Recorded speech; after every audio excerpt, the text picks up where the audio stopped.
Salut les filles, alors aujourd'hui on se retrouve pour une nouvelle vidéo et comme vous avez pu le voir dans le titre, ça ne sera pas la vidéo la plus fun de l'année, faut le dire.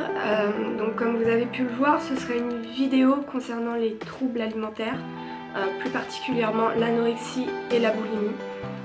Donc je sais qu'il y en a d'autres et je suis désolée mais je pourrais pas donner d'avis ni conseiller étant donné que moi je n'ai pas eu d'expérience personnelle autrement que avec la boulimie et l'anorexie.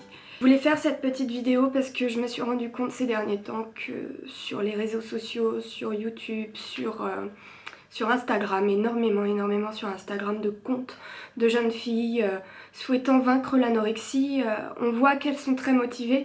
Peut-être qu'elles n'ont pas forcément les bonnes pièces en main, ce qu'il faut pour pouvoir y arriver. Ce que je vais dire, c'est vraiment, ça s'applique vraiment à moi par rapport à mon histoire. Il y aura des conseils généraux tels que comment se rendre compte que sa fille ou son fils, parce que beaucoup de garçons sont touchés, mais malheureusement on n'en parle pas assez, sont touchés par cette maladie parce que c'est une maladie. Beaucoup de personnes rejettent un peu cette idée de maladie, j'ai envie de dire. On est perçu comme...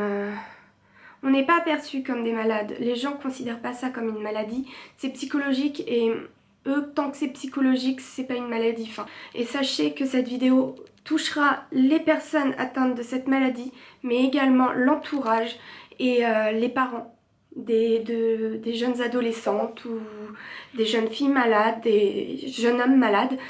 Je pense que c'est important parce que moi, je sais que mes parents ont souffert énormément, auraient peut-être aimé avoir des conseils pour savoir comment gérer la situation, comment atteindre leur enfant sans les brusquer, sans se les mettre à dos.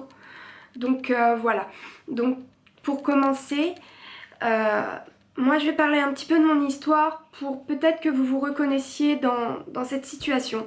Alors comme je vous l'ai dit, ça peut être différent dans certains cas, enfin c'est différent dans chaque cas de toute manière. Alors moi, j'ai aujourd'hui 22 ans et ma première crise d'anorexie boulimie est apparue quand j'en avais 14-15 ans, quand j'étais en troisième. Alors il se trouve que j'étais dans une situation très particulière étant donné que j'ai eu des gros soucis de santé, des soucis de dos. Donc j'ai passé ma scolarité du collège quasiment à l'hôpital. J'étais différente des autres. J'avais une cicatrice de 30 cm dans le dos. Quand je me changeais dans les vestiaires pour aller au sport, les filles me regardaient différemment. Mes meilleures amies se sont retournées contre moi, se sont moquées de moi vis-à-vis de cette cicatrice qui finalement c'est juste une cicatrice, c'est une marque. Voilà. Et pourtant, ça m'a énormément touchée parce que je me suis retrouvée seule au monde, je me suis retrouvée comme étant le monstre. Voilà, les enfants sont toujours très méchants entre eux, ça on le sait, c'est pas nouveau. Mais ça m'a fait beaucoup de mal. Et à partir de ce moment-là, il y a eu un blocage. J'ai arrêté de manger. J'ai simplement arrêté de manger, je pouvais plus rien avaler, j'avais une boule dans la gorge, c'était vraiment tout le poids de cette tristesse en moi. J'arrivais plus à avaler quoi que ce soit. Je me doutais pas de ce qui allait se passer, de tout cet engrenage qui allait suivre. Ce cercle, finalement ça devient un cercle vicieux parce que bon, ce petit épisode a duré quoi, 3 semaines parce que mes parents... tout de suite quand ils se sont rendus compte qu'il y avait eu un souci, parce que évidemment je me suis rendu compte que dès que j'avalais quelque chose ça passait pas et je le revomissais en fait. Ils se sont rendus compte qu'il y avait quelque chose qui n'allait pas, que c'était pas normal. Ils ont pris rendez-vous en fait au CHU le plus proche pour dans un service en fait adolescent, je sais pas trop, je me souviens plus trop de quel service c'était. Au début ils voulaient déjà d'emblée m'hospitaliser. Moi c'était niette, je peux dire, j'étais déjà rejetée par tout le monde, j'avais déjà passé mon collège à l'hôpital. C'était hors de question, puis pour moi je me voyais pas comme malade finalement, j'avais un blocage, je me sentais mal, mais je n'étais pas malade. Ensuite, C'est passé l'année de seconde, j'ai eu mon premier amour, voilà, qui m'a quittée. Et je ne sais pourquoi, je me suis remise en question moi. Tout de suite, je faisais à cette époque-là 54 kilos pour 1m60. Donc ce qui est, j'ai jamais été grosse, j'étais sportive, j'avais un corps athlétique, mais j'étais loin d'être grosse. Aujourd'hui, je revois mes photos, j'étais vraiment loin d'être grosse. Et donc suite à ça, je me voyais grosse, je me voyais moche. Pour moi, il fallait que je perde du poids pour plaire, pour que les gens m'aiment. Malheureusement, ça a fini dans un engrenage pas possible parce que je me suis mise... J'ai eu des périodes d'anorexie où je ne mangeais strictement rien, je ne voulais pas m'alimenter, je ne mangeais rien au lycée, je n'allais plus à la cantine et il y avait des périodes justement où suite à cette anorexie où je ne m'alimentais pas, je mangeais tout et n'importe quoi, tout ce qui me tombait sur la main, je passais des journées à manger et je parle de ça, mais je ne veux pas que vous disiez « Ah super, elle a fait ça, donc moi je peux y arriver ». Surtout non, parce que c'est vraiment un cercle vicieux. Ne tombez jamais là-dedans, n'essayez jamais de vous faire vomir. Je me suis fait vomir et malheureusement, aujourd'hui, j'aurais préféré que je n'y arrive pas.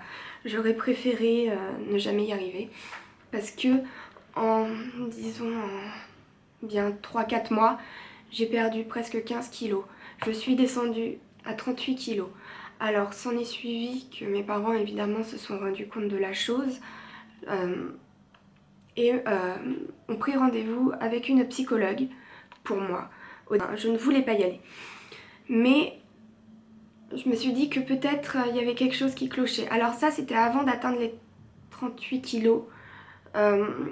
J'ai décidé... Au début, c'était pour faire plaisir à mes parents. Je le cache pas, je souhaitais pas grossir, j'avais peur de grossir, j'étais bien comme j'étais.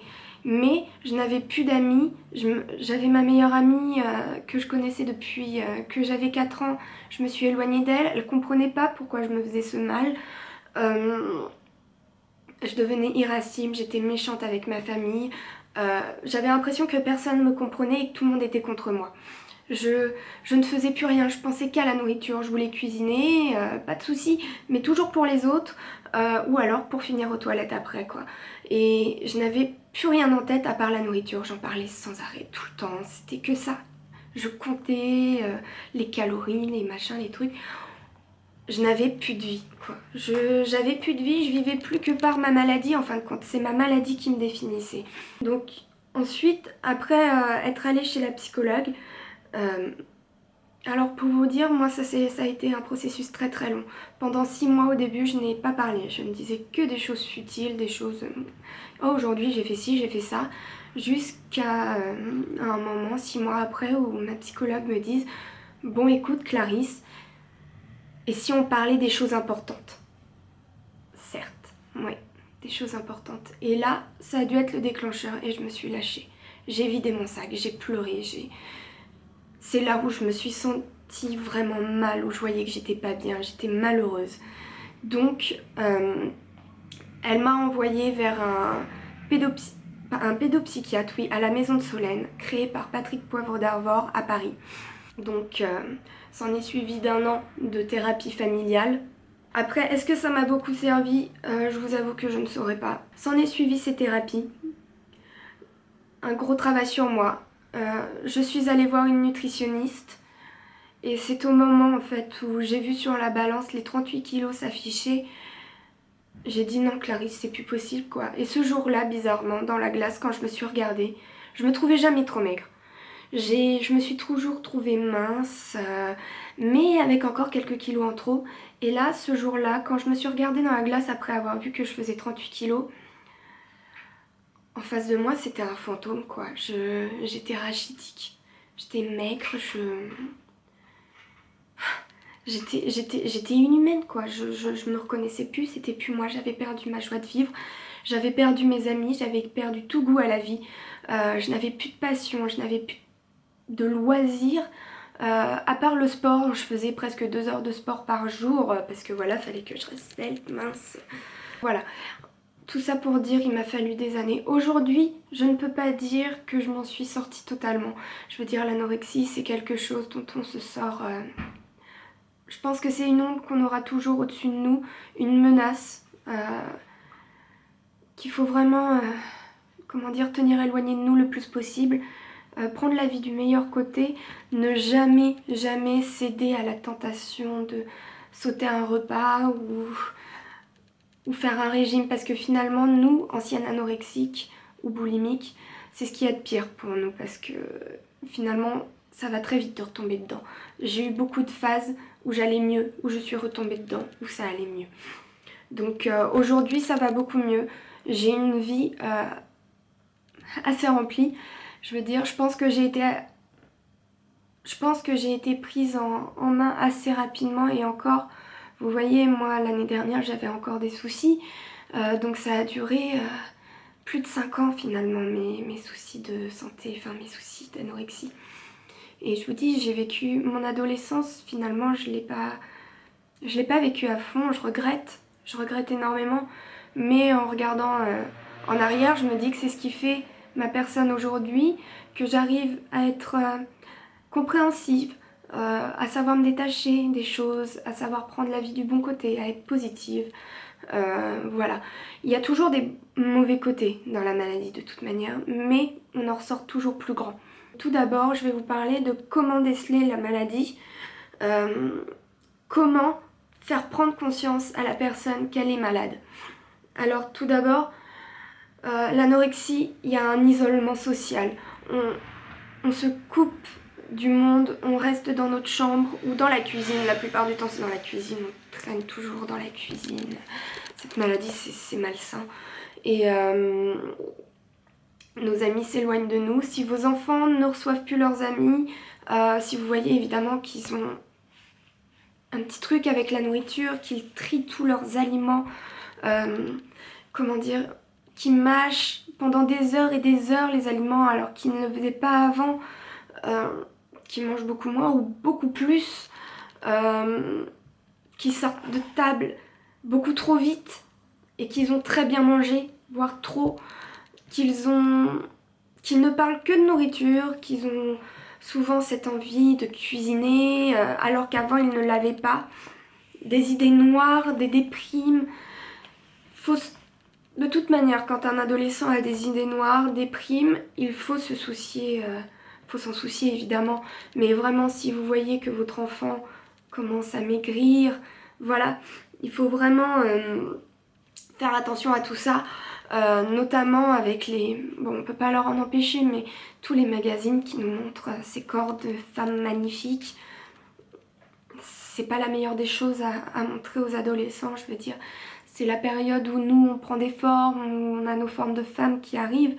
Et évidemment, quand on voit des femmes qui ressemblent à des enfants de 5 ans, qui ont des corps d'enfants de 5 ans, on se dit pourquoi on n'est pas comme elle, on n'est pas normal, parce qu'elle représente la beauté féminine. Mais pas du tout, pas du tout, du tout, du tout. C'est non. Et donc comment leur en faire prendre conscience, ça c'est beaucoup plus difficile, c'est très complexe. C'est très très complexe, j'ai mis très très longtemps avant de me l'avouer. Je le savais au fond de moi que j'avais quelque chose qui n'allait pas, mais j'ai mis très très longtemps avant d'assumer, avant de dire à mes parents, bah oui vous avez peut-être raison. À chaque fois qu'ils m'en parlaient, je les envoyais balader. Il faut leur en parler calmement, posément. À la limite, montrez-leur cette vidéo, peut-être qu'ils se reconnaîtront. Montrez-leur des documentaires, mais ne soyez pas dur envers eux. C'est très très dur à vivre l'anorexie. Moi, je sais que j'ai beaucoup souffert. Pour les personnes atteintes de cette maladie, je vous conseillerais de lire les livres de Patrick Poivre-D'Arvor qu'il a écrit à propos de sa fille. Ça m'a énormément aidée, ça m'a beaucoup touchée. Ça nous fait prendre conscience aussi de ce que peuvent penser nos parents, notre entourage. Ils souffrent autant que nous, de nous voir nous détruire, de nous voir nous faire autant de mal, de ne plus vivre finalement. Moi ces livres, oui, ça m'a fait prendre conscience de ça et je me suis dit bah je leur fais du mal quoi. Il y a d'autres choses à faire, il y a... ma vie elle s'arrête pas là quoi, j'ai envie de faire d'autres choses, j'ai pas envie d'être un corps, il faut prendre conscience de ça. Prenez conscience de la maladie, vraiment. À partir du moment de toute manière où vous souhaitez faire un régime, que vous n'en avez pas besoin, même si vous avez quelques kilos en trop, faire un régime, je trouve que c'est vraiment drastique. Faut prendre conscience vraiment, faut se faire aider par des personnes vraiment dans le cercle médical. Je sais que beaucoup d'entre vous ne veulent pas se faire aider, veulent y arriver toutes seules, mais vous n'y arriverez jamais toute seule. C'est quelque chose de très très compliqué, vous y penserez toute votre vie. Il faut vraiment comprendre pourquoi vous avez fait ça. Après, si vous arrivez à la comprendre toute seule, si vous savez pourquoi, après soit, mais trouvez une personne à qui en parler, une personne de confiance à qui vous pouvez, avec qui vous pouvez vider votre sac. C'est vraiment quelque chose d'important d'ouvrir cette carapace, parce que l'anorexie finalement c'est ça, on est enfermé dans notre coquille, on peut pas en sortir parce que notre monde, voilà, c'est ça, c'est la nourriture, c'est la nourriture finalement, c'est la nourriture, la non-alimentation, le jeûne, nos heures passées aux toilettes. Je sais pas comment expliquer ce mal-être, parce que finalement on vit plus et la vie c'est pas ça. C'est pas ça la vie. Moi, si je peux vous donner un conseil, c'est ne pas dramatiser devant la personne quand vous en parlez devant la personne malade. Ça ne la fera que soit se renfermer sur elle-même, soit le prendre très mal. Elle aura honte et elle se sentira encore plus mal à l'aise, encore plus mal dans sa peau. Alors, ne remettez jamais, ne dramatisez jamais, ne pleurez pas devant votre enfant. Certes, c'est très difficile à dire, mais je pense que vous êtes nos parents. Il faut que vous sachiez nous prendre sur vos épaules de temps en temps. Évidemment, des fois, il faut nous secouer, il faut nous dire, écoute, là, bouge, fais quelque chose, reprends ta vie en main, regrossis, enfin, fais quelque chose, quoi. Mais ne pleurez pas devant nous. C'est vraiment pas la solution à adopter. Il faut vraiment prendre sur vous. Essayez de comprendre pourquoi votre enfant est aussi mal. Et pour vous, les malades comme moi, essayez de comprendre vos parents aussi. Si vous en parlez tout le temps comme ça, c'est normal, vous courez un gros risque. Il faut vraiment vous mettre ça dans la tête. C'est vraiment dangereux cette maladie. Moi, à force de vomir, j'ai fait de l'hypokaliémie. Il s'agit donc de... C'est quoi l'hypokaliémie déjà ?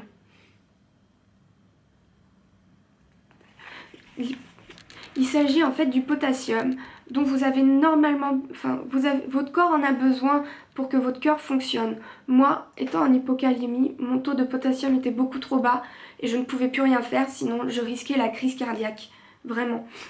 Donc ce que je vous dis, c'est pas des cracks, c'est vraiment... C'est pas des cracks, c'est vraiment très important de prendre conscience à quel point c'est dangereux. Vous mettez votre vie en danger et également vous souhaitez être belle. Pour vous, la minceur, c'est être belle. Je sais, je l'ai vécu, je l'ai pensé. Pensez à vos dents, anorexiques ou boulimiques. Dénutrition, les dents. Vos dents vont se détruire. Moi, j'ai eu la chance d'avoir une bonne dentition et de ne jamais avoir eu de soucis. Les os qui ressortent de partout. Le froid, un froid sans arrêt, c'était monstrueux. J'étais tout le temps malade et encore maintenant... Dès qu'il y a quelque chose qui traîne, je tombe malade. Mes défenses immunitaires sont complètement en vrac, ça met des années à reprendre. Passer des nuits à l'hôpital pour faire des perfusions parce que notre corps est totalement dénutri, c'est pas une vie tout ça. Moi je vous dis, jetez votre balance. Le poids sur la balance qui s'affiche, ça n'a aucun... Aujourd'hui, au point où on en est finalement, ce chiffre sur la balance... C'est plus rien, ça signifie plus rien, c'est quoi un chiffre finalement? Moi aujourd'hui je ne me fie qu'à l'image que j'ai dans le miroir. Prenez-vous en photo, filmez-vous, vous verrez, vous vous rendrez compte de ce que vous infligez à votre corps. Moi c'est comme ça que je me suis rendu compte du mal que je lui faisais. Ça me semble tellement dérisoire tout ça que je me demande comment j'ai fait pour en venir à ce point là quoi, parce que je me suis fait du mal, beaucoup de mal, on se fait du mal à faire ça, on se fait du mal, on fait beaucoup de mal à notre entourage. Voilà tout ce que je peux vous dire. Je sais que cette vidéo est un peu déstructurée, c'est assez difficile d'en parler étant donné que Là, franchement, je prends beaucoup sur moi, mais d'en parler, c'est vraiment un très grand pas pour moi. Sincèrement, il faut vraiment agir au plus vite parce que vous voyez, moi j'ai perdu 5 ans de ma vie. Je n'ai que 22 ans et j'ai perdu 5 ans de ma vie. Et je le regretterai toute ma vie, c'est sûr, c'est sûr. Mais en même temps, ça m'a fait grandir, ça m'a fait prendre conscience de certaines choses. Mais ça vaudra pas jamais ces 5 années que j'ai manqué finalement. Vraiment, tout ce que je peux vous dire, c'est qu'il faut vraiment vous dissocier de ce poids. Vous n'êtes pas un poids, vous n'êtes pas un chiffre sur la balance. Vous êtes une personne. Vraiment sortir de tout ça, vous dire, bah merde, pourquoi, excusez-moi, hein, mais pourquoi je serais un chiffre sur une balance? Par exemple, allez, je vais me lancer dans la danse, je vais faire quelque chose de ma vie qui vaut vraiment le coup, que j'ai envie de faire depuis longtemps. Et au diable, ce chiffre sur la balance, faut vraiment se raccrocher à quelque chose qui nous passionne, faire que ça de nos journées, enfin que ça entre guillemets, hein, mais penser à autre chose qu'à la nourriture, au poids, aux calories. Faut vraiment sortir de ça. Faut vraiment agir parce que moi je trouve que aujourd'hui c'est vraiment une fatalité cette maladie. Ça touche tellement de monde.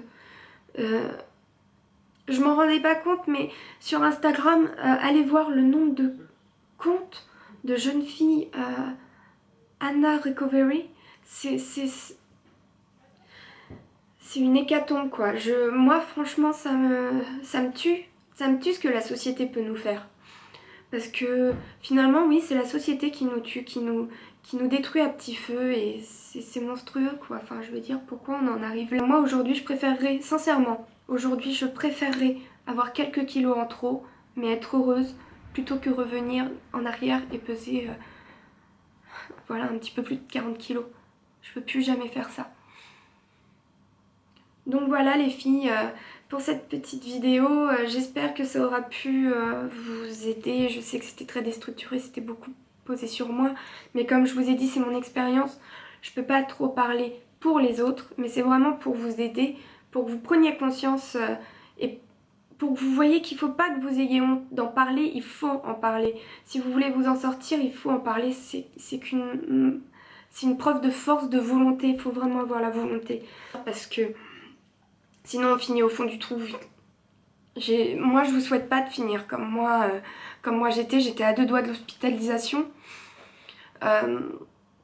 Si on vous propose l'hospitalisation, moi tout ce que je peux vous dire, vous forcez pas évidemment, c'est ridicule de se forcer à se faire hospitaliser pour retomber juste après être sorti de l'hôpital.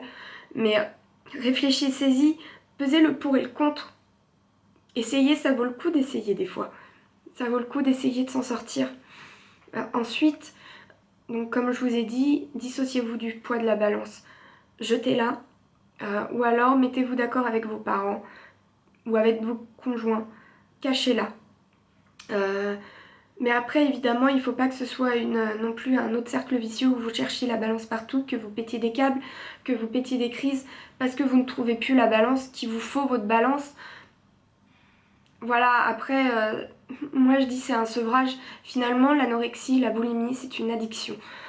C'est comme l'alcool, c'est comme le tabagisme.